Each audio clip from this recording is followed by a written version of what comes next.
Hello viewers, and you're welcome to the POLITY, a program that dwells and focuses on everything political that is unfolding within the country and even beyond the shores of Nigeria. My name is Maucauley, Hunohashi. On our topic today, we are taking a look at the menace of collapsed buildings and efforts being made to mitigate them and, stop future occurrences, as well as the assassination attempt on the life of former President of the United States of America and the Republican nominee for the 2024 presidential election is coming up in the month of November this year, Donald Trump, who narrowly escaped being killed by a 20-year-old assassin or suspected assassin. My name is Maucauley Hunohashi. You're welcome. Before I introduce my special guest who will be joining me in the studio live, and then later up open our telephone line for viewers to call so that they can make the program conversational and interactive, let me take you up to speed with stories making headlines. And we are starting with America, where Donald Trump, former U.S. president and Republican nominee for the November presidential election, has reacted to his assassination attempt that almost took his life on Sunday. In his Truth social media handle, the former president said, "At this moment, it is more important than ever before that we stand united and show our true character as Americans, remaining strong and determined and not allowing evil to win." Trump also confirmed that he would attend the Republican National Convention, which begins today, Monday, in Milwaukee, Wisconsin. Presidents and prime ministers across the world have expressed their support for former United States President Donald Trump and spoken out against political violence following an assassination attempt against the Republican candidate at a campaign rally in Pennsylvania. The shooting on Saturday pierced Trump's right ear and killed one bystander. Two other spectators were critically wounded. The U.S. Secret Service said it shot and killed the suspected assailant, identified as 20-year-old Thomas Matthew Crooks of Bethel Park, Pennsylvania. The world leaders from Nigeria to Albania, Argentina, Brazil, Canada to United Kingdom, Europe to Asia, the Pacific and the Arab world all condemned the assassination attempt, saying there's no place for violence in a democracy. Now back home, where we have the story that Kaduna State House of Assembly has made another damaging allegation, saying findings has revealed that the state government resources were outrightly looted through systematic and coordinated phony contracts under the immediate past administration of Governor Nasiru El-Rufai. This was contained in a statement signed by the chairman, fact-finding committee and deputy speaker, Kaduna State House of Assembly, Barrister Henry Magaji. The State House of Assembly was reacting to the recent press conference addressed by some senior political appointees of the immediate past administration of Malam Nasiru El-Rufai.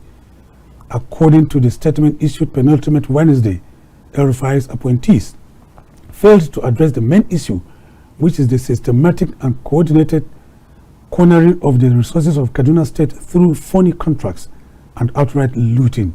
The statement claimed that some political appointees who addressed a press conference in Abuja have been making desperate attempts to denigrate the State House of Assembly and cover up the alleged fraud perpetrated by the El-Rufai administration.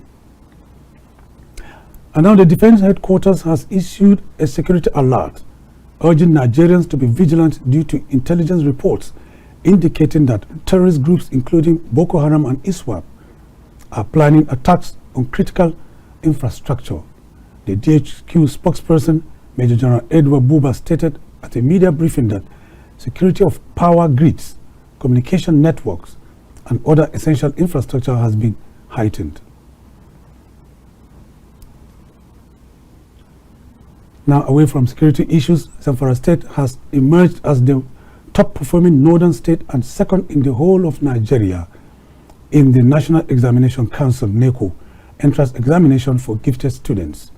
In a statement issued on Sunday, the spokesperson for the governor of Zamfara State, Suleiman Bala Idris, said the state secured the highest number of slots, emerging as the best state in the entire northern region. He added that throughout the country, Zamfara State came second with 30 talented students, while a number of states secured the first position with 35 students. Those were the news reports that made headlines. We'll take a short break, and when we return, the conversation will open up with my guest being introduced and will be joining me in the studio, and then we'll open our telephone line in the course of the show. My name is Maucauley Hunohashi. Please stay with us. We'll be right back.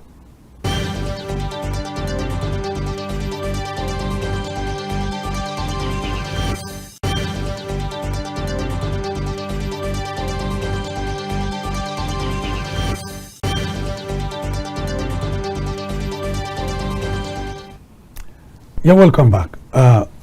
I'm being joined by, on my far right, Gabriel Enemali. Enemali is everything you can think of. But he calls himself a community. He's a community reporter. Yeah. Gabriel Enemali, you are welcome to the POLITY. Thank you so much. Viewers, good afternoon. Right beside me is Hilary Damissah. Hilary Damissah is simply a journalist. And he's a public affairs commentator. Thank you. Gentlemen, you are welcome to the POLITY. Now, let's talk about something that is worrying almost everybody in this country. That is the menace of building collapse. And I will start with you because you are in the middle, Hilary Damissah. Okay. The spectacle of building collapse has been with us for a very long time in this country. And it's been an occurrence. In the last 4 decades or so, statistics do indicate that Nigeria has recorded over 600 collapsed buildings, with Lagos taking a fair share of this with over 300. The most recent one that has been a scene of very disturbing spectacle was that of a 2-story building in Jos at a school, that's the St. Academy. And students were in the middle of writing their third term examination when the building just suddenly went down. How did you receive the story and what did you feel? Thank you very much, Maucauley. Indeed, the stories of building collapse in Nigeria, it's one that is very saddening. It's heart-rending, and of course, it calls for serious national concerns. And the most painful or pathetic part of these particular incidents that happened in Jos is the fact that it happened within an educational facility. And painfully so, I think that it's an indictment on the managers of our infrastructure. If you hear of incidences of bridge collapse in the civilized world, they are very rare. And the swiftness and promptness with which the authorities, the government attends to these issues tells you how much value and importance that the managers of those nations put on the lives of their citizens. But in our state, or rather in our climate, it's a very pathetic situation. And I think that apart from the need for more careful regulatory apparatus, there is also the need, especially for institutional assessment, reassessment, and continuous evaluation of public infrastructure. There are some infrastructures that have existed in Nigeria, especially public ones, that have lasted a certain number of years. And I think that periodically there should be test assessment to find out the durability. Hilary, before we get to that, let me ask Enemali. Gabriel, you are a community reporter. Yeah, my brother. How did you receive the news? You know, our hearts at Kaftan TV goes with the families that lost loved ones and the people and government of Plateau State. You personally, how did you receive the news and what were your thoughts? I was not surprised. I was not. The reason why I wasn't surprised, I stay all my life in Lagos and I see building collapse. In fact, in the area of Oshodi and Agege, houses are sinking. Yet we have Nigerian Society of Engineers who monitor and evaluate these buildings. And you see, any country that lacks law and order, this is what you get. In Agege, in Ajegule, in Oshodi, houses have been collapsing. Nobody have been taken to court. Nobody have been sentenced to jail or whatever. So everybody, Nigeria is a country of anything goes. So I was not shocked. I was not surprised at all. I only felt, why should these innocent people go like that? Young people. It's really, really disheartening. We see bridges. Now people build that now. Now people. Where you are supposed to get the right number of cement or quantity of cement or sand and mix them together, they won't do it because they want to cut corners. And now the question is, why do we have Nigerian Society of Engineers? Okay. I think you led that vista of conversation earlier. Yeah. Now let me ask you, Hilary, aside the forces of nature, which can also cause structural decay and even collapse, you know, some of the causes of building collapse range from faulty design, incompetence, faulty construction, foundation failures, extraordinary loads on the, you know, structural elements, and even corruption. But you know, you hardly hear those, you know, issues, you know, stories of building collapse, like the, you know, at the level of the turnover that we have building collapse in Nigeria. Why is this one different? Well, I think my colleague alluded to that. I want to a little bit say that the Nigerian Society of Engineers is a professional body. It's an independent body of professionals. It's not their bit to determine the regulatory, you know, Regulatory and framework. supervisory framework of buildings in Nigeria. We have an agency, NABRI, an agency that is charged of road and building or something. I can't remember the full meaning of NABRI now. But I think that of importance is the fact that Nigerians as a people, we seemingly have lost our sense of humanity.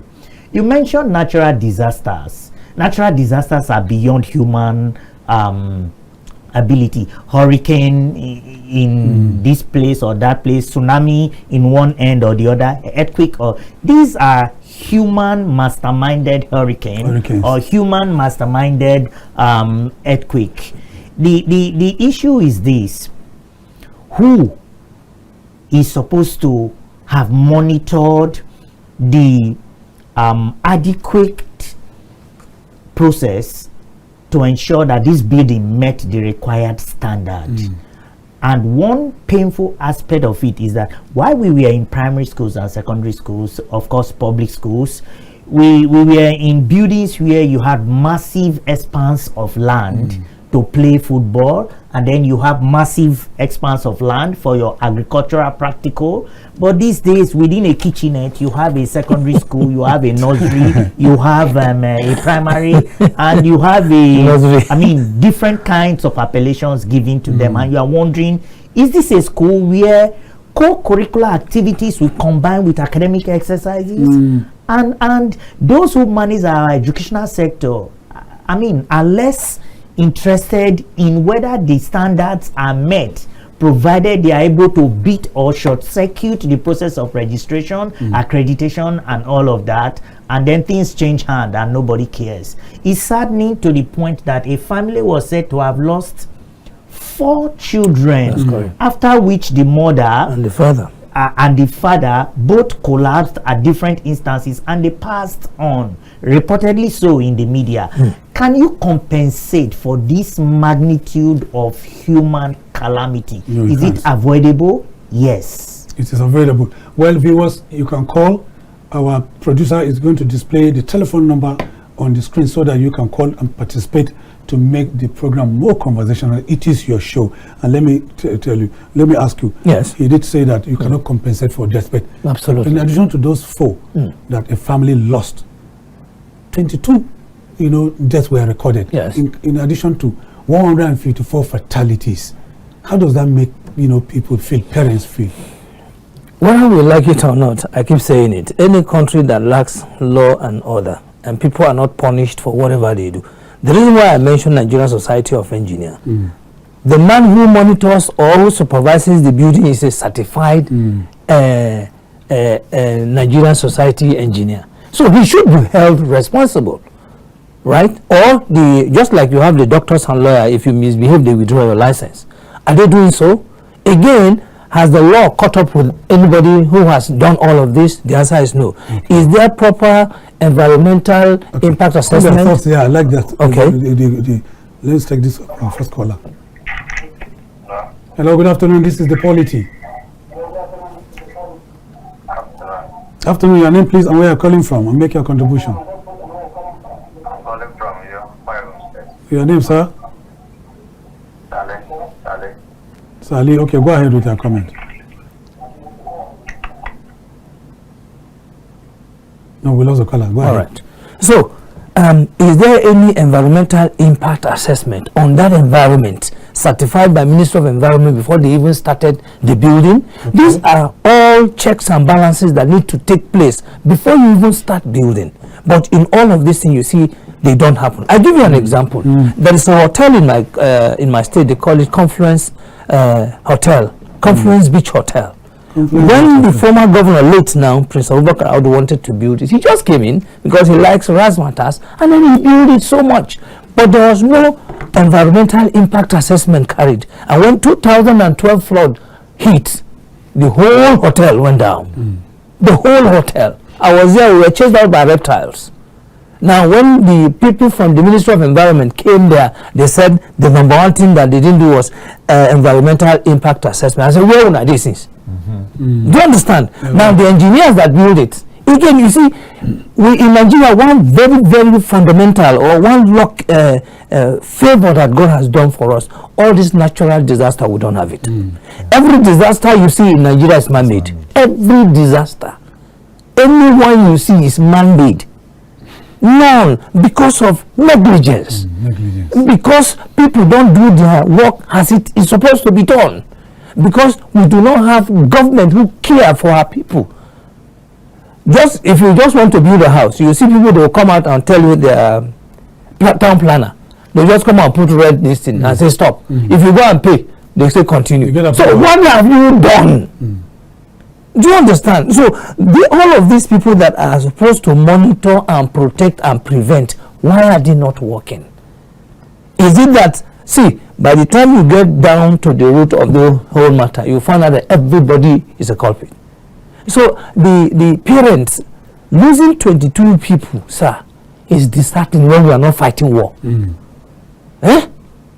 And then you have over 100 people injured, critically injured. You know what it is for something to fall on you? Exactly. Critically injured. In this critical moment that everything is so hard, is the government of Plateau State going to compensate the families? What can compensate for that? I mean, okay, what can compensate? No, those that are gone are gone. What about those that are alive and sick in this hard time? Do you understand? So why is it that we cannot avert things until it happens? All of us will be jumping from one place. I'm very, very sure. Go and check. That house would have been warning. It would have been warning that something is about to happen. Either a crack or something is shaking somewhere. But we will never take cognizance to that until it's struck. Then we'll start disturbing God.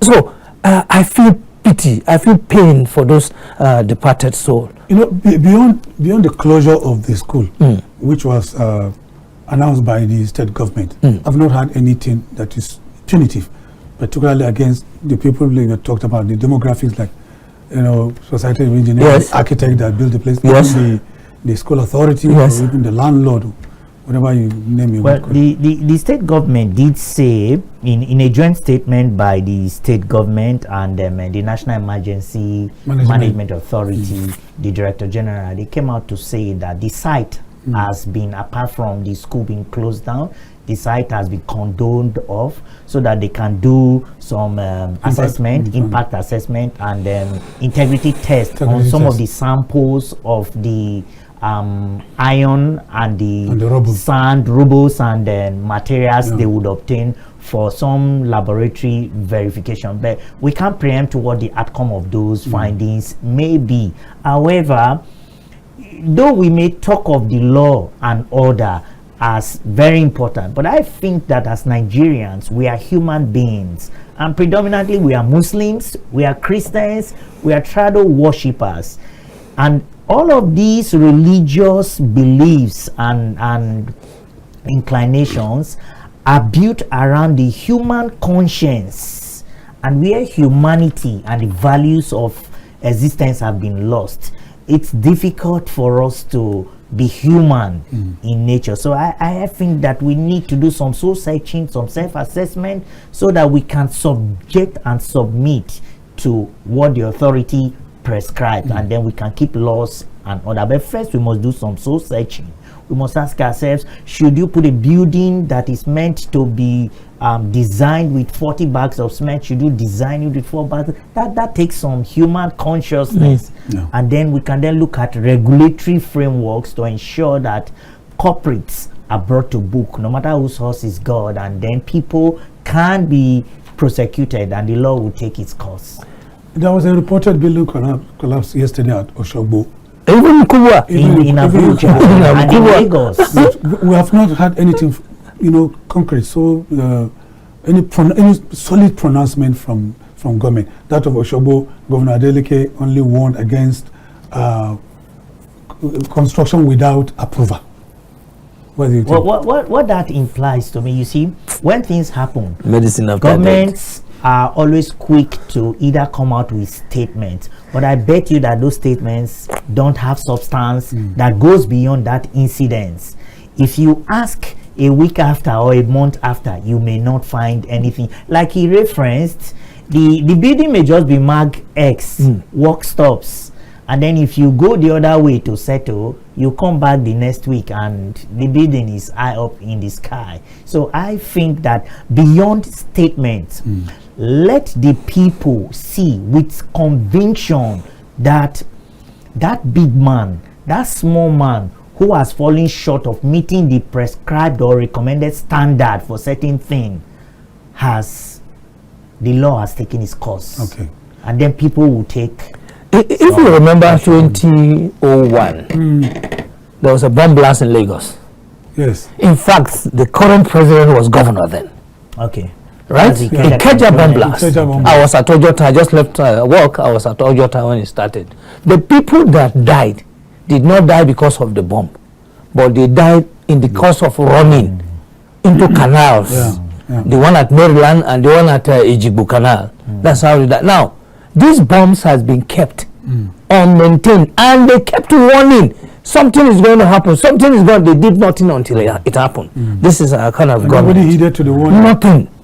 Go up till now, some buildings around that axis were not good because they were shaky.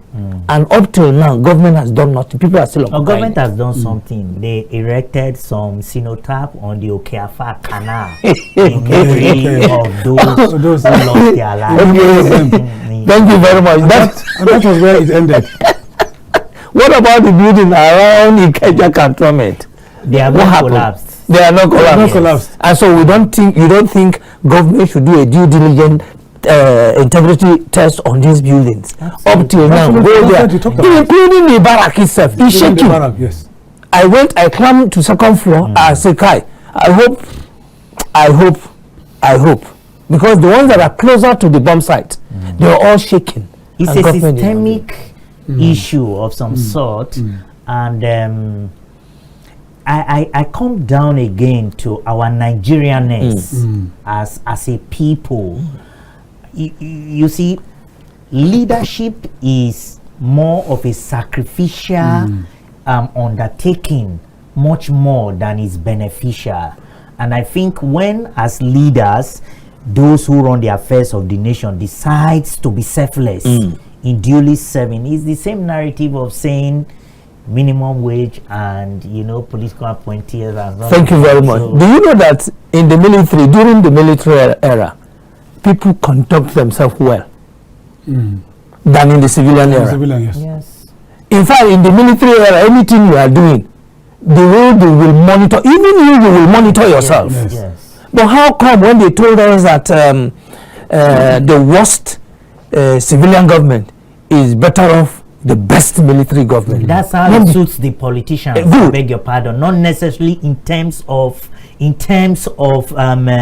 service. If you compare the growth rate of Abuja, the Federal Capital Territory, within the last 20-something years of democracy and prior to democracy, in terms of physical infrastructure, you'd agree with me that what the military put in place, by far, the National Assembly complex you see today, the cost at which the military built it. Let's take this caller. Okay. Hold your thoughts there. All right. Good afternoon. You're welcome to the Polity. Your name, please, and where you're calling from. I'm Sally. I'm calling from Jos, Plateau State Capital. Sally, you are a regular caller. Go ahead with your comment. Thank you. Thank you very much. Thank you for joining us. First of all, let me dive on the issue of the building collapse. Okay. The issue of building collapse in Nigeria as a whole is all about the issue of the owner of the land thinking that he has idea of how he could build, and cutting costs by not bringing architects or engineers to help him man the site. And the issue of materials too. People tend to use more of sand than more of cement, or more of stones than more of chippings or concrete in terms of when you're doing decking. Like the private school that collapsed in Jos, you could see how little kids that just went to school died just because of negligence. A house that was a bungalow was turned into a story building. And when you turn it into one, it's not enough, you added another one on it. So at the end of the day, even when government sometimes want to implement those laws by stopping people feel government are against them. I don't feel like the government of Governor Caleb Mufan, he has been doing a lot of work in Jos, but you see some people still complain that the governor don't want them to eat, or how would they feed their family. Every business has its peculiar area and its peculiar place that when you do it, irrespective of the distance, you'll get patronage. So please, the GMDB, the GM there is doing a good work. I expect that people all over the country should try and adhere to ethics, because at the end of the day, once life is lost, the issue of managing materials is no more than. Secondly, the issue of this issue of military and democracy. You see, the military are the ones that have brought Nigeria where we are today. Even state creation, local government creation, world creation, and even the issue of federal and state constituency. It's only the military that can do that. Why am I saying so? The politicians are so selfish and self-centered that if you say you want to create a state, the most powerful man in another local government will want a state carved out because its people are the majority so that they can dominate. They can't do it because of the betterment of the people as a whole. So for me, I feel that this issue of the worst form of democracy is better than that of military. It's a lie, it's a farce, and we all know it. In fact, 90% of Nigeria know that it's the military that are getting us together in this country. So please, let democratically elected people do their best and make sure that they are sincere to the country and not to their pockets. Thank you very much. Thank you very much, Sally. He called for sincerity of purpose from politicians. Absolutely. In comparison to the military, and that's exactly what you are saying. So there seems to be some, kind of consensus. Oh, absolutely, sir. Before now, the influx of people came into Abuja was between 2002. No, 2002 when the crisis in Kaduna started, right? Gradually, people felt Abuja is more safer. And by 2005, people from virtually every part of Nigeria started rushing into this place. If it were to be during military, that will not happen. That's number one. Number two, since then, have you seen the civilian government done anything? They will come to... I expected our legislature to take opportunity, to take their role seriously to checkmate the executive. But rather they choose to be dilly-dallying, drinking tea and making noise and taking us for granted. And that is why every sector has collapsed. Total collapse. Every sector is not functional. You did mention about a small room.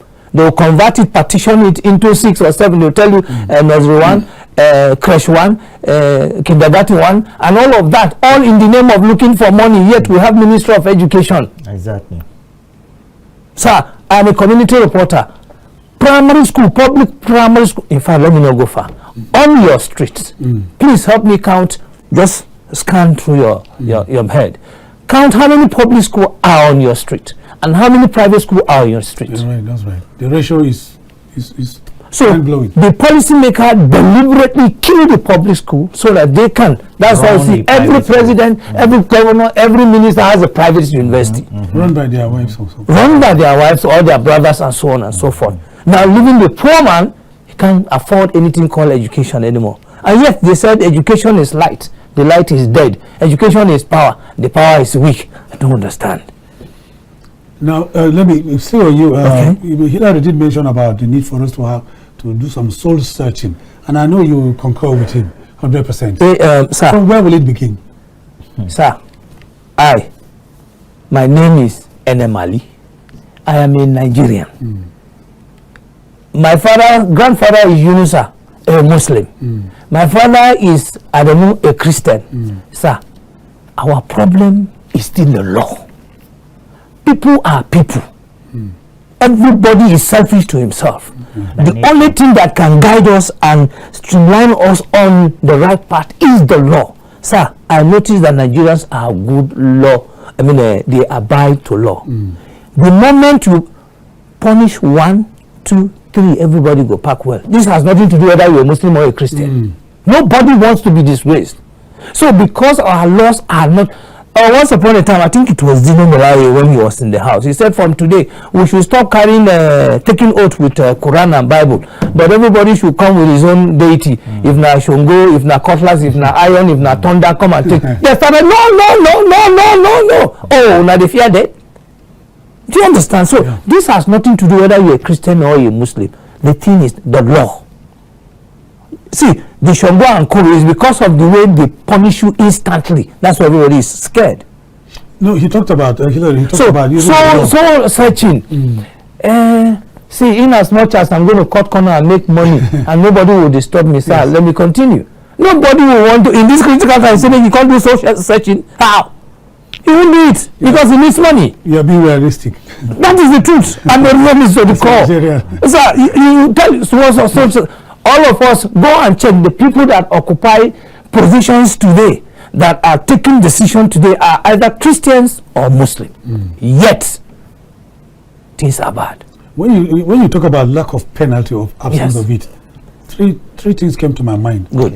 And I want to ask Hilary, is it lack of political will or does it have to do with these two major monsters, sentiments and emotion as Nigerians? Well, we can pick from the 3 elements you have mentioned: sentiments, emotions, and lack of political will. Now, the Naira, as our legal tender, does not speak Igbo, Hausa, or Yoruba. It doesn't. It's an object of law that enables us to buy and sell. Sir, the protection of the Naira, according to the CBN Act, requires that you don't mutilate it, you don't write on it, and you don't tear it, undo it, carelessly. You don't rough handle it. But if you understand that if you give a child, a Nigerian, $1 in print, as it were, I like that line of thoughts. Let's take this caller first. Okay. Hello, good afternoon. This is the POLITY. Good afternoon. My name is Azi. I'm calling from Jos. Azi, go ahead with your comment. You're welcome. Thank you very much. You see, your other panelists there, the one wearing a jersey, spoke about from 2000 and 2002. There was no urban migration. People were staying in their localities and in their states, doing well for themselves. When crisis came from Zango, Qatar, and the rest, people started moving. Imagine Northeast had a Boko Haram, but people who live in Meduguri, travel past Gombe, travel past Bauchi, past Jos, past Kaduna, past Nasarawa, and go to Abuja. What am I saying here? If every structure was working, they wouldn't have gone that far to come to Abuja. They would have stayed maybe in Gombe or in Bauchi and continue their life. So that when security come back to their locality, they will just go back. What am I saying? This issue of local government should be hammered on, and journalists should beat the drum very well. It goes beyond financial autonomy for local government. It has to do that the local government themselves are supposed to take charge and act like governors themselves in their own domain. Because the governor and the president are all under a councillor, because they are all from a ward. Their identity is a ward first, not even the local government. So I believe that when everybody go back to his ward and develop the ward is the entity that makes Nigeria who Nigeria is today. So if we get the local government working, the state automatically is safe. And nobody will be calling on the federal government. Imagine something is happening in one local government, and when journalists go there to interview, they say the president should come to our aid. The president does not even know that local government. He has never been there. He don't know the chairman. He don't know anything about that place. All he knows is the governor of the state. So please, the local government and the wards, that is the councillor, the local government chairman and the councillor are supposed to be empowered. And for me, this issue of PLASEC, State Independent Electoral Commission, if there is any way it should be abolished, it should be abolished. Because we cannot have one if the governor is a APC member, then every chairman there is APC. You not get people working. So at the end of the day, people just only fight for getting candidacy of that party and they are okay. But if you abolish it, you have like 10 different parties owning chairmanship position across board, which is going to make people sit up and work. Thank you very much. Thank you very much. He has digressed a little bit, but that is his area of concern, and it's topic for another day for us. You are on a line of thoughts. Okay, yes. I was talking about sentiment, emotion, and the political will. Now, you would find that the regards that the average Nigerian would have for $1 would not be comparable to that you would have for 1,000 naira. Because the way we handle our currency itself tells so much about us. So if you are in authority, you allow some people to escape the law, then some other people will find a way to maneuver and manipulate it, because human nature is very, very self-centered and selfish. So like he said, there should be the enforcement of law from the top to the least, such that nobody is excluded from reprimand, punitive and sanction method to check and ensure that as society guides. If you beat the traffic, the bigger you are in the West, the more the sanction would. But here, if you beat the traffic, you are smart, and if you wait, it does seems like you don't know how to drive. So, but if you know that by the time you are going to renew your driver's license, you meet a hefty fine, whether you are a senator, whether you are a governor, then you would not. And in any way attempt to beat the traffic. Let me add up. You see, few months ago, there are two celebrities who were spreading money. One just left the prison, and one is in court. Today, if any party, watch out, Nigeria doesn't pay money anymore. Exactly. Because the law has taken its course. Somebody has gone to do 6 months. Another person is in court. Without the option of fine. So imagine, so nobody wants to go and do it. So we know how to see. But let me interject you. Yes. Go ahead. Are you sure that this country of ours would send a senator, a serving senator, to 6 months in prison without the option of fine for spraying naira? Well, since then, I have been observant. 2 occasions, I went 2 weddings and 1 naming ceremony. The senator wrapped the money in the envelope. The senator, I'm saying, the one senator, 2 House of Rep, they wrapped it, walk, and I said, because I was carrying camera and I was observing it, whether I come and spray. I just told him, take, I don't know how much was this, I'm not even interested. But he just quietly gave it and nobody knew what happened. Because I was with my camera. You were ready to blow the whistle. So, sir, everybody is afraid of the law. That is the truth. But if one thing I like Nigerians, it needs to be applied. Yes, one thing I like Nigerians, and I've taken my time to watch them. Nigerians come to a place, and you say this is the law. They go follow you, observe and well. Watching out, if you break the first one, break the second one, break the third one. The day Nigeria wants to break the law, you break all. You break all. He will break all the laws. And then he will do so well, even you will be confused. What happened? I didn't do my own to this extent. We are just a different species. But again, the only way we can curtail all this abnormality in our society is when we uphold to our laws, our rules and regulations that guides us. I was I was driving. This, I don't know whether it's a minister. They just came with siren. Whoa! Chased everybody. The light was red. All of us stopped, and this man passed. I was not with my phone to record, yet nothing happened. I see this almost every day. Yeah. Especially in this city of Abuja. Yes, especially in Abuja. So is it that the red light does not is meant for some lower people, and then the red light is also not is good for some people? Or maybe they don't see the red Or light. is it that when they are coming they don't see it? And again, fortunately, the unfortunate thing is that the people who give this light are the police. Yes. And they are there. They The are police that they drive the motor now. They are the drivers of this vehicle, and they will pass and make you just go to UTC.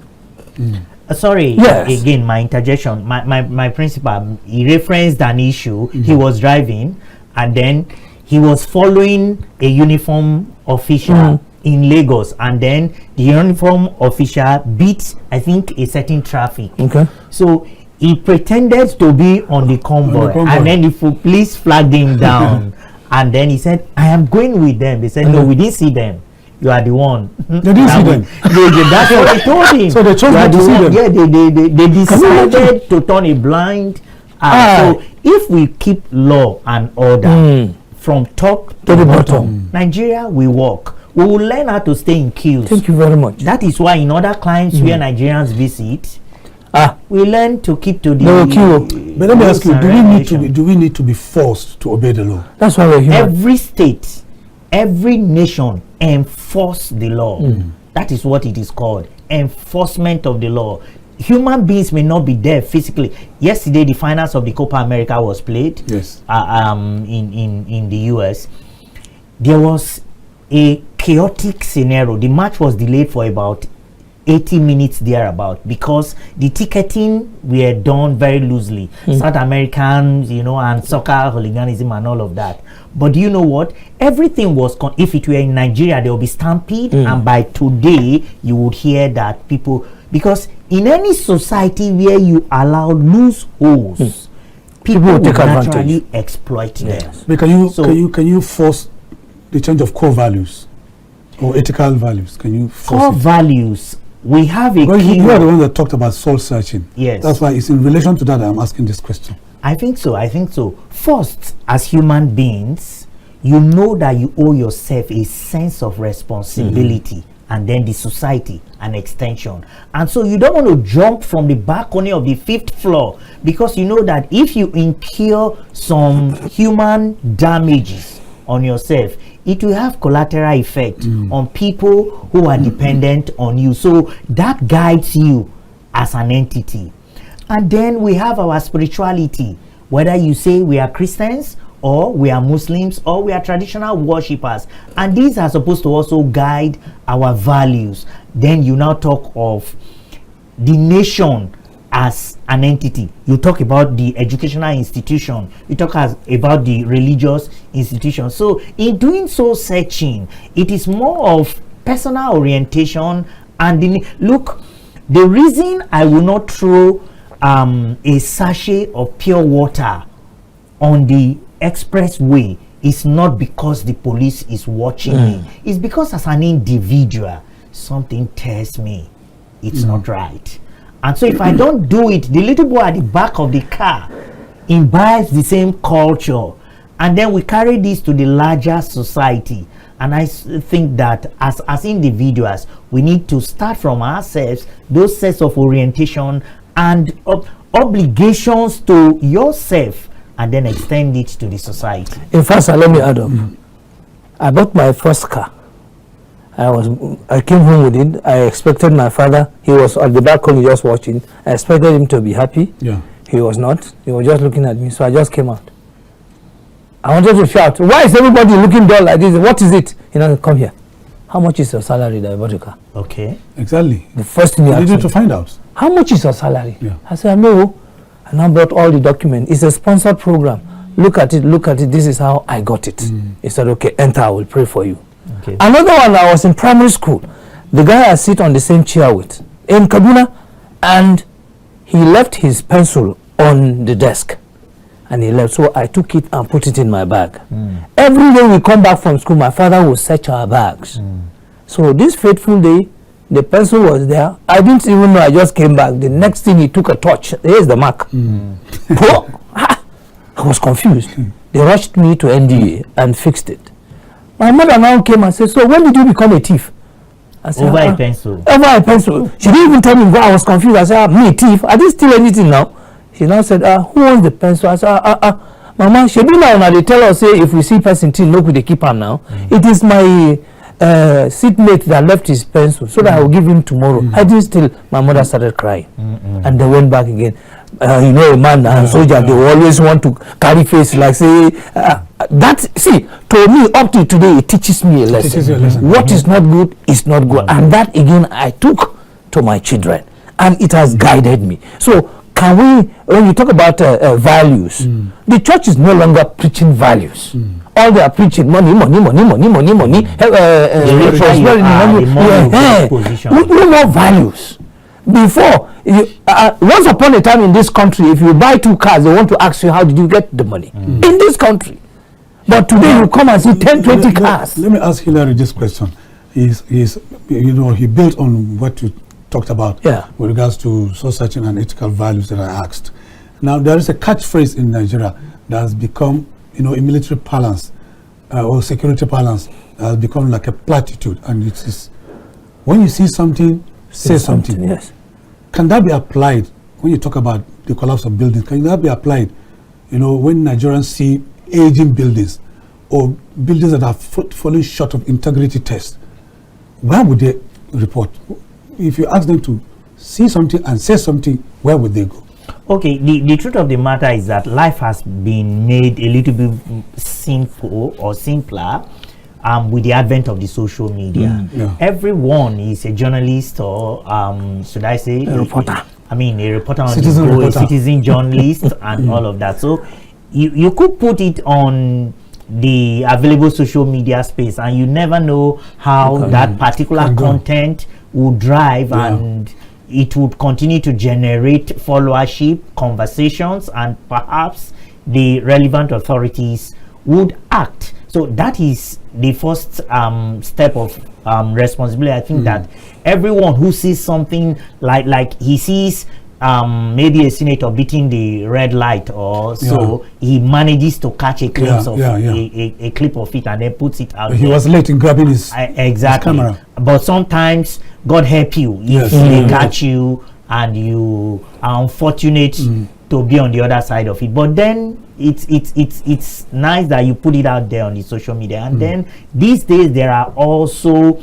feedback mechanisms from different government agencies, like the NCC, the Nigerian Communications Commission. They have a dedicated customer line that you can send messages to, like the National Identity Management Commission, NIMC. They have a responsive WhatsApp platform that you can send messages and complaints to, and then many of them also have email contacts that you can reach out to put your complaint. The thing is, you take your own step first, and then if you don't get the feedback, you can say you have taken the first step. Okay, Gabriel, do you know why I asked that question? Yes. Let me ask you, then you continue with your line of thoughts.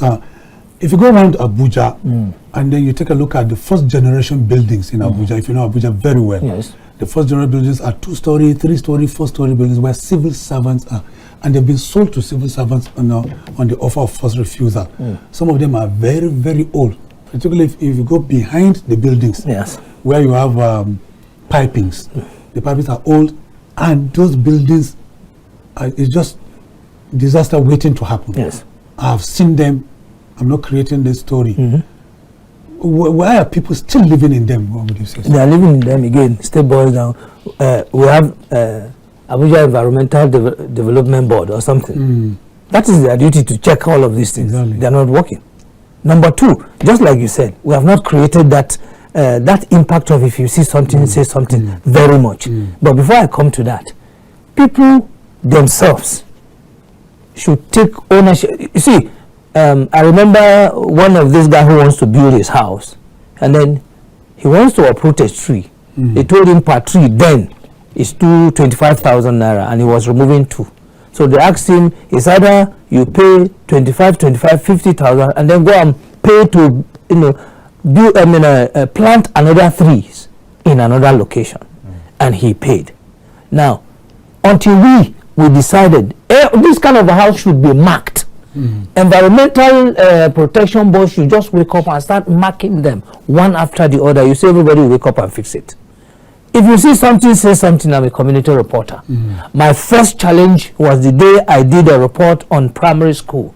My governor went after me. First, they make sure they hacked me. Secondly, he went after me for 2.5 years. Yet, this story went viral.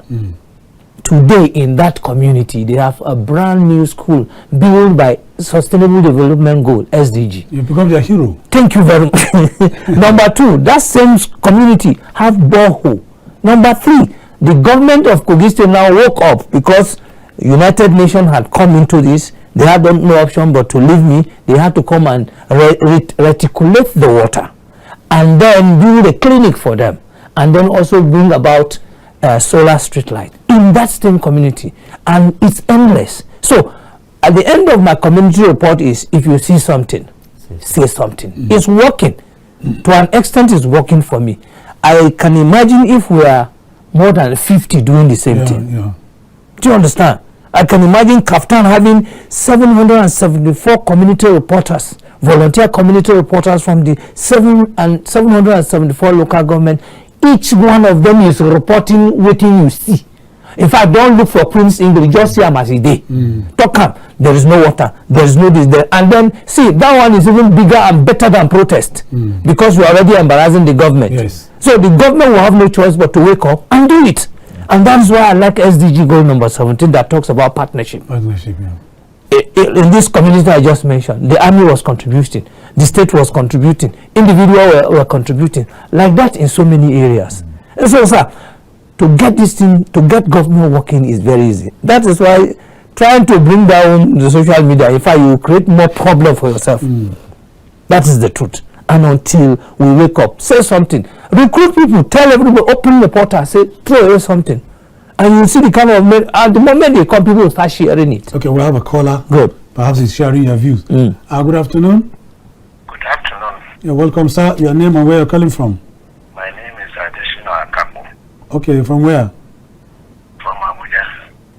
Okay, go ahead, sir. I was so happy when you mentioned about all these story buildings. Okay. You see, the way they were is very good. Well, piping and all the rest, it was altered by FCT Water Board. It wasn't like that before. And we've been complaining.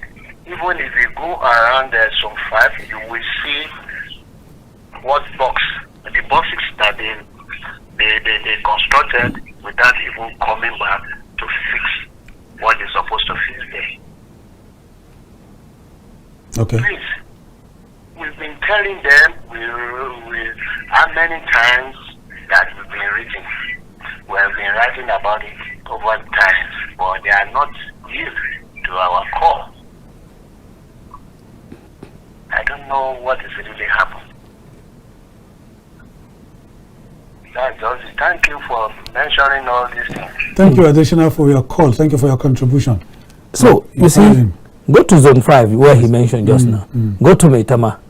Their streets are smelling. Yeah. You see pipe bursting. Yet And nobody cares. And that's in Abuja. I'm telling you, especially in He Abuja. has mentioned highbrow, I'm telling you, areas. residential area, you see the zone 2, zone 5, you see zone 8, I mean area 8 and all of that, you see their pipes all. Silver line, you see it's stinking, nobody cares. So what is the work of the environmental board? I've seen that they have started desilting the blockages on the major roads. But they have not gone far, but at least they have started something. Well, let's hope that as they stop, they don't stop. I mean, as they start, they don't stop. Because they will just start to show that we are working after a while. That's the end of it. Now, as we wind down on this topic, because we have a second topic, Okay. what would you advise in 30 seconds? Well, we should expect more from the regulatory authorities, those in charge of building construction, road constructions, and there should be really punitive measures where defaulters are found. Okay. Gabriel? Oh, well, see something, say something. Say something. All of us should be involved, no matter whose God it is. If you see something that is bad and you know that is injurious to the society, to yourself, and to the future, say it. Well, viewers, we're going to take a breather. When we return, we will be moving into our next topic of conversation, and that is the assassination attempt on former President of America, Donald Trump, where he narrowly escaped being killed by a 20-year-old Bethel Park-based Pennsylvania, Thomas Matthews Crooks. And still with me in the studio will be Gabriel and Hilary. Please don't go anywhere till we come back. Please be with us.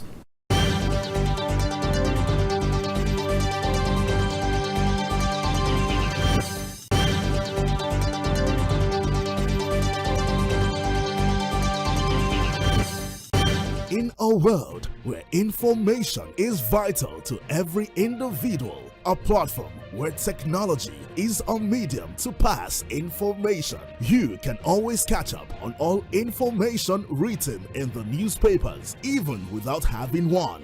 Join us on The Press. Reaching you live from the Abuja studios.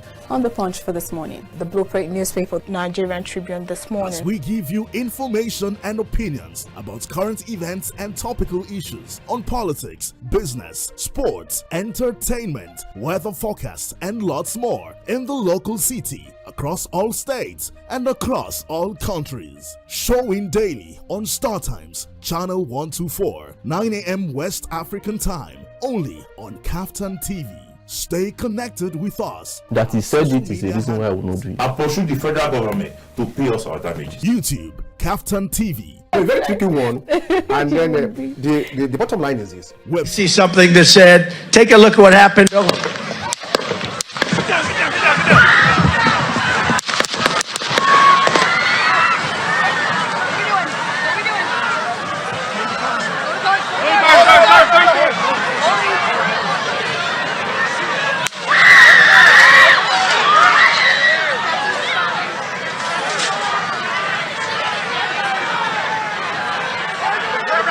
They see.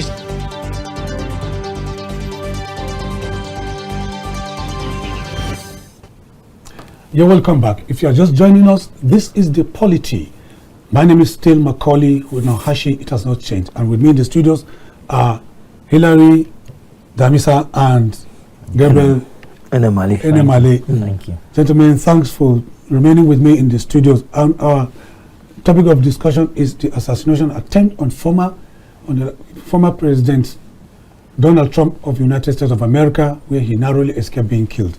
And gentlemen, Hilary, precisely, the world woke up to a tragic news on Saturday with the attempted assassination of former President Donald Trump by a 20-year-old American, Thomas Matthews Crooks, that's his name. And he was said to have come from Pennsylvania. Yes. And he was at a rally, not quite more than 40 feet away on a rooftop, 50 feet, where he took a shot at the president. When you got the news report, what were your thoughts? Well, it was shocking because of our supposed sophistication of the American security apparatus. we have this myth that America is near impregnable. And after the events of 9/11, there has been some concerted improvement on the American political system, so much so that we have not seen anything of this magnitude in the recent past. So I was a little bit surprised, and then I felt that there was a demystification of the sophistication and perception we globally hold of America. That was on the one hand. However, looking at the history of assassination in America, I also kind of reconciled with the reality of the times. It isn't the first time that sitting American president or a president-elect or former presidents have been attempted of assassination. Of course, beginning from the fourth president of America, Abraham Lincoln, in 1865, who was the first American president to fall by the bullets of the assassins. And then the last time we saw an attempt was in 1981, when Ronald Reagan was closely shot at, and he spent 12 days in intensive care before he returned to. So you were shocked when you received the news report? I was shocked on the one hand, but I reconciled with the history of American political trajectory. Now, Gabriel, he talked about the mystification of the security architecture of America. Why, from your own perspective, was the shooter's position was not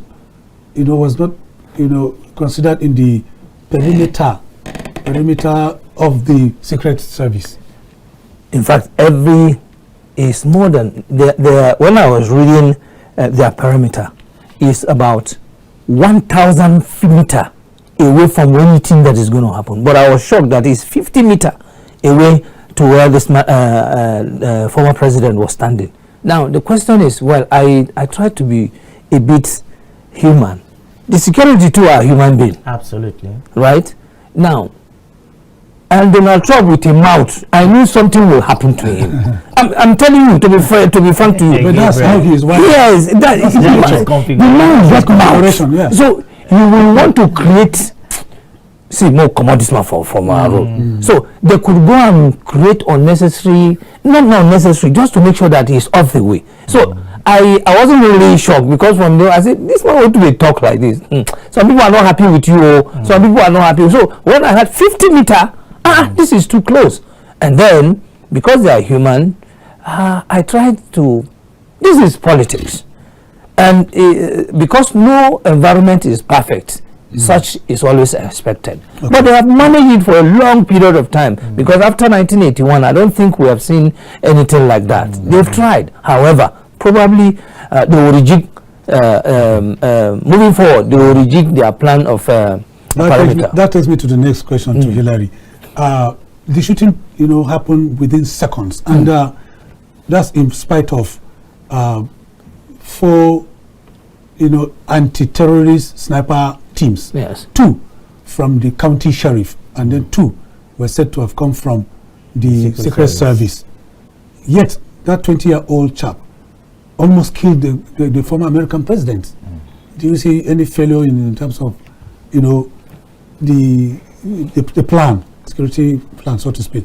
Well, any system that is managed by human beings is susceptible to failures, because human nature is imperfectible. And so you could indict the security system.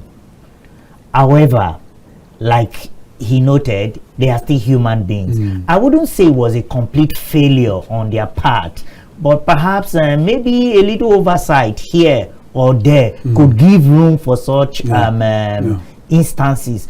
But again, you have to commend the state services for the swiftness in which they were able to shield the former president.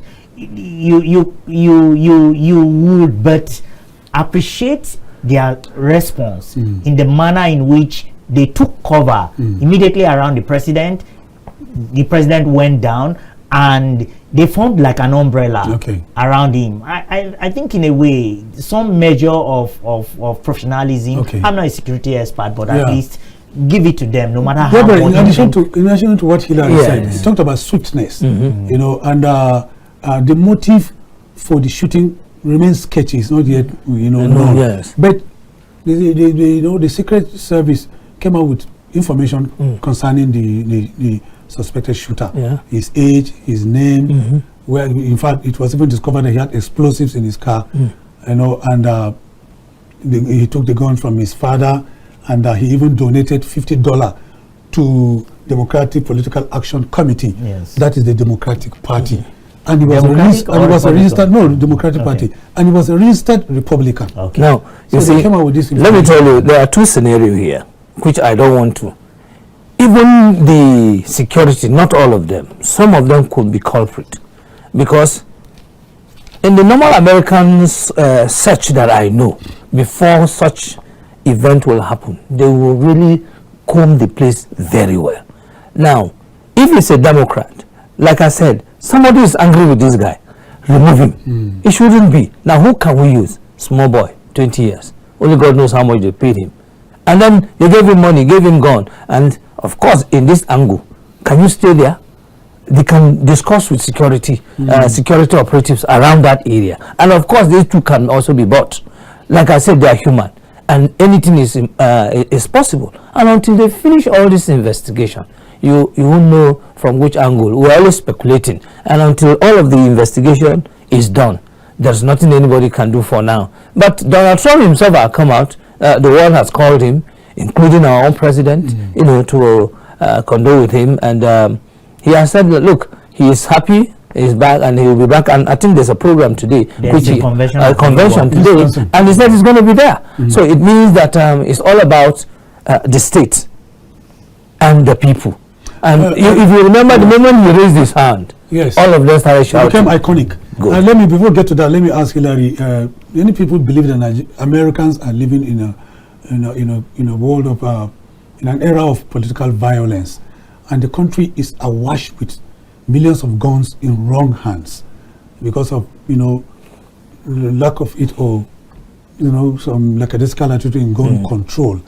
And you have taken us memory line concerning assassinations and attempted assassinations in American history, and which started with Andrew Jackson in 1835, and then Abraham Lincoln, the one you mentioned, 1865, and JFK 1963, RFK, his brother, 1968, George Wallace in 1972, Gerald Ford in 1975, and that of Ronald Reagan before the current one. Ronald Reagan was 1981. And so people say the attempt on the life of Donald Trump has opened a different chapter of political violence in American history. Do you believe that? Well, I think so. Leading to the last general elections, where Joe Biden emerged as the president of the United States, you would know that that election was one of the most fiercest in terms of rivalry, and the narratives leading to that elections were one that almost tore America into shreds. Partisan and different nationalities and interests, even across the social strata of the society, the migrants, the non-migrants, and all of those narratives. And like Gabriel pointed out, Trump has been one candidate whose ideology, whose philosophy, whose standpoint have been a little bit, should I say, leftist in terms of the American idea of a United States. Trump has been seemingly divisive in his political approach, and Thomas Crooks, the 20-year-old gentleman who committed this crime, is a known Republican or from a Republican family. Pennsylvania is dominated about 65% as a Republican state, and making a donation to a rivalry political party also is an affirmation of the freedom of expression of the average American. That's right. Where you could be in a Democratic Party and then the next sibling is in a Republican. You come from, your father can come from the state of Chicago, you are from the state of Texas, and you are independent of each other's.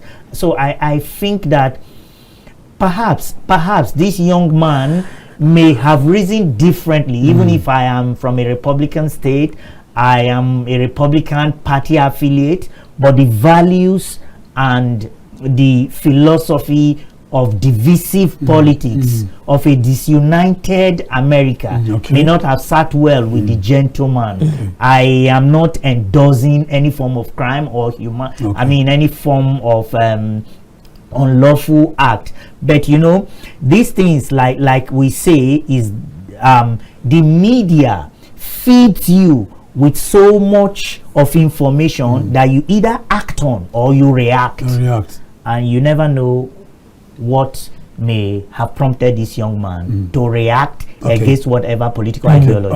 On that, security agents are digging deep to find out, sort of, in the course of in a few days we'll get to know. But let me ask you, last year the Department of Homeland Security of America warned of possible high-profile political violence targeting government officials, and many Americans are saying, nothing was done about it to mitigate it. What do you think? Yes, I mean, just like you warned that there's going to be flood, and you refuse to do something, it will come.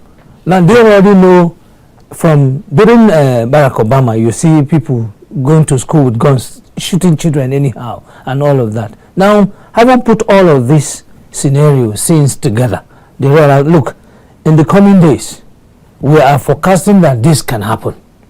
And the government didn't take it. Now that this has happened, watch out what the American government is going to do. Because, okay, we didn't think it was going to happen. All right, now it has happened. How are you going to protect it? For the next 20 years, you find out that such will not happen again. It's just like when 9/11 happened. Some said they were aware, and some said no, they just took it casually. And it happened and brought down so many souls. But today, I mean, they will not allow that again. So things like this, I think for me, for any warning that comes on, we should take proactive steps and begin to look from where.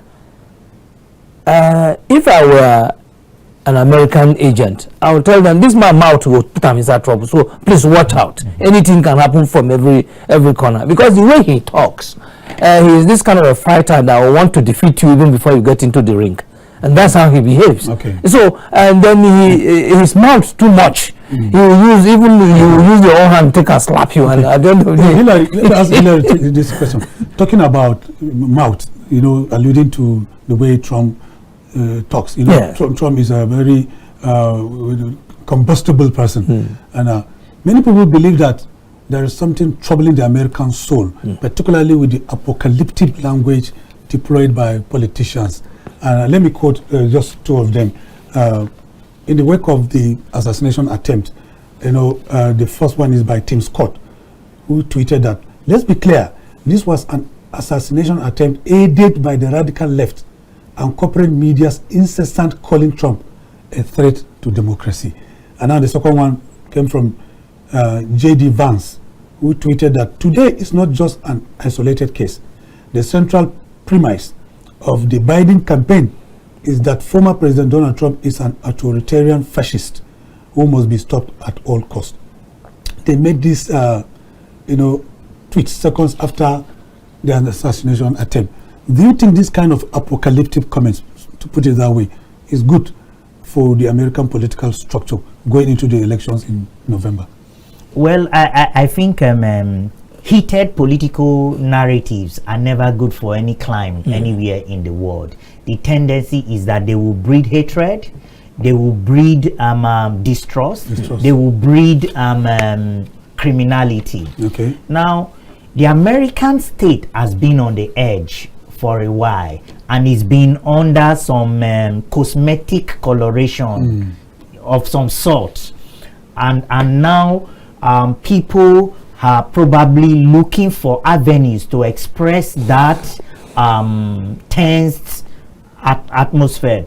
If you look at the events leading to the death of George Floyd, you will find that the protests after the death of George Floyd were so much that you wonder whether it was just the death of one man that, you know, orchestrated such a movement. People were looking for avenues to express their anger against the state. If you also take a look at the NSAS narrative of the Nigerian scenario, you would also ask, is it just the NSAS? People were already edgy, and I think that the American people have been edgy for a long time and just looking for a means of expressing themselves. But you have to hold politicians, whether Biden, whether Trump, whether Pelosi or anyone, you have to hold them because of the position they find themselves in society.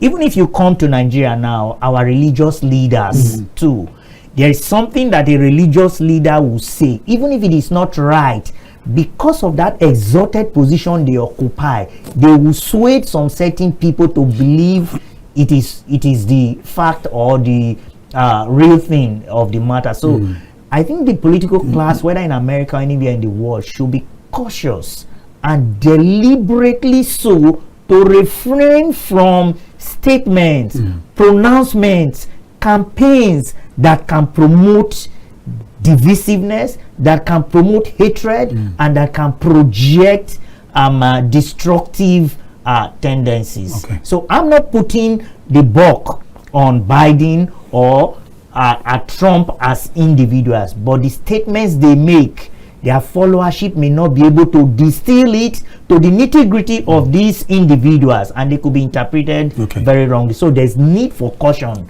Gabriel, world leaders, including President Bola Ahmed Tinubu of Nigeria, the Chinese president, from Brazil, from the Pacific to the Asian tigers to Europe, joined President Biden of America in condemning this dastardly act by saying there is no violence in a democracy. But one man stood out differently, and that is President Putin of Russia, who heaped the blame on the doorsteps of Biden through his spokesperson.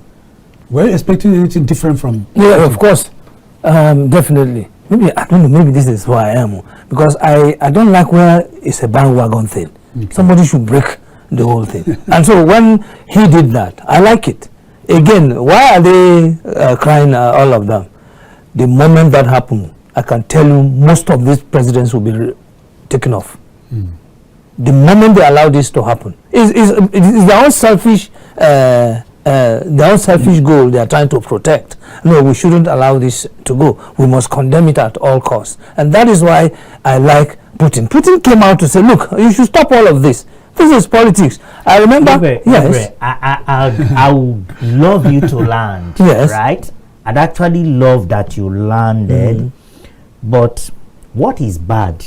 It's bad, no doubt about it. Whether it's in Russia or in America or in Africa, it's bad. I think Gabriel loves the drama. The drama being played. No, see, what I'm saying is this. What I'm saying is this. Every other president started condemning the act. Yeah, because it's condemnable. Okay. Why didn't they condemn other assassinations? Why was it the only Trump that they feel is condemnable? Sir, what is good for the goose? It's also good for the gander now. We are talking about all these big men. Law should catch up with them. In Nigeria, we get two laws. The law for the big man is different from the man who's still a goat. That's what I'm saying. So if you think because Trump is going to be the next president, or is a former president, or is an aspirant, shooting him is bad, what about others that were being killed? You still condemn them. So did they condemn? No, the answer is no, they will not condemn. No, that's the approach I'm looking at. Okay. That is the approach I'm looking at. So if you believe this man is human and this man too is human, condemn the two. What is bad is bad. That's where my own stand is. Okay, Hilary, this is the first assassination, high-profile assassination attempt on the life of, any president in the world. And it's happening at in the age of internet and social media. And then President Trump seemed to have taken advantage of it when he was, taken up from the lectern where the secret agents lifted him up. He rose blood was, dripping from his pierced ear, right ear. And the next thing he did was to raise his hand, clenched fist. And the picture that has, trended has become some sort of iconic. Would you say that can change the dynamics of the politics of America during this campaign for 2024, culminating in November? Yes, in a way, most probably so. I wouldn't say that the raising of his hand only may change the dynamics, but the shooting itself, the incidents that happened on Saturday, and the aftermath would have some reflection on the presidential election going forward. What this is capable of doing is that if the campaign managers of Trump decide to exploit that incident in a very positive way, it could further persuade the candidacy of Trump to a reasonable extent. However, if it is not well managed, it could also in a way give some kind of leverage to the Democratic candidate. It depends on how the posts and the aftermath effect of this is managed that would enable us to know whether it will be either a pro or a con in Trump's political campaign. Trump is a very good marketer and likes to take advantage of any situation. He takes it well. Watch out what will happen. The moment he raised his hand and shouted the country's name, everybody took after that. Yes. Now he is whipping sentiment. He has started whipping sentiment. Now, sir, let Trump go on Twitter or on X and other things. Let him start talking, and you see. Trump is a very good marketer. This, you don't even need any manager to come and manage Trump. He go use a manager well for himself in his own favor. Watch out what will happen. Okay, you talked about Trump's Twitter. Let me even read to you. Let me quote what he has tweeted. Okay. Thank you to everyone for your thoughts and prayers yesterday. Good. As it was God alone who prevented the unthinkable from happening. We will fear not, but instead remain resilient in our faith and defiant in the face of wickedness. Our love goes to the other victims and their families. We pray for the recovery of those who were wounded and hold in our hearts the memory of the citizen who was also horribly killed. In the moment, it is more important than ever that we stand united and show our true character of Americans, remaining strong and determined and not allowing evil to win. I truly love our country and love all of you. Looking forward to speaking to our great nation this week from Wisconsin. Okay. He has said that he is going to attend the National Republican Convention at Wisconsin, which begins from today. Yeah. But the peak of the convention is going to be on Thursday. Okay. What do you think Trump is doing here? You said he's a good marketer. Like I said, I've not even read this one. Like I said, look at the way he finished it. Yes. We must stand strong, united. He does start to. Watch out what he's going to say again. He is going to come out. The guy is a good marketer. He will sell himself. He will make sure that the country itself is united. Whether in disunited but united, so that he wins the presidency. He will never go against anybody, not even against his rival party, but he's going to make sure that he sees this opportunity and sell his party, sell himself, and they will win. Hilary, we've witnessed President Biden, the current president of America, who is the Democratic nominee, making some gaffes, and 2 points come to mind where he wanted to hand over the podium, the microphone to Zelensky, and he said Putin, and then he was making reference to his vice president. He said Vice President Trump. He's been reflexive in his responses in recent times. What would you say the Trump's strategy? In what way is it going to affect Joe Biden's chances, if it will? Well, I think this is really nothing new in terms of narrative. We know that Biden, age is not on his side, and there have been allusions to the fact that he may be having some memory lapse or some sort of forgetfulness. But then I believe quite well that they may not in the end count when it comes to the American voting. Just after the debate between Biden and Trump, Trump was quite leading Biden with as much as 49% thereabout to Biden's 42% or so. But a few days after that debate, you could see some marginal improvement in the rating of Biden. So I think that until we get to the election, it will be too early for us to think that these may automatically be points that would not work in Biden's favor. Okay. Americans, we're winding down. Americans generally are very, very how do I call it, sophisticated in their electoral process, and let's just wish the best for that country. I'm not going to predict. That is your camera. Look at the camera and tell us who do you think is going to win the election in November. November. With the dynamics. No, maybe when I come back, it's about 5 months to 5 months to still to the election. Yes. Let me. Who is your favorite candidate? Of course, Trump. Okay. Trump. What about you? Trump is my favorite. I don't have a favorite. I want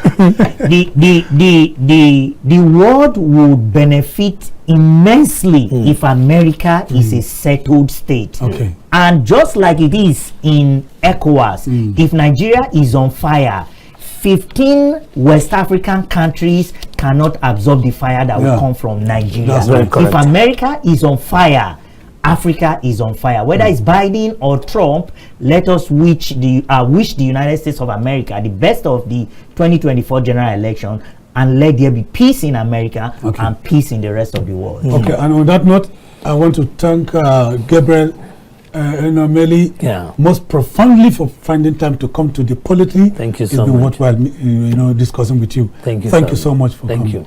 Thank you. Hilary Damissah, thank you for finding time to, respect honor our invitation to the POLITY. We hope that when we call you next time, you're going to come. You will not hesitate. And thank you most profoundly for finding time to come. Thank you so much, Maucauley, for having us. Thank you. Thank you, viewers. Thank you, viewers, and especially our vibrant callers who took time to call to make the program conversational. I remain yours truly, Maucauley Hunohashi. Thanks for being there, and bye for now.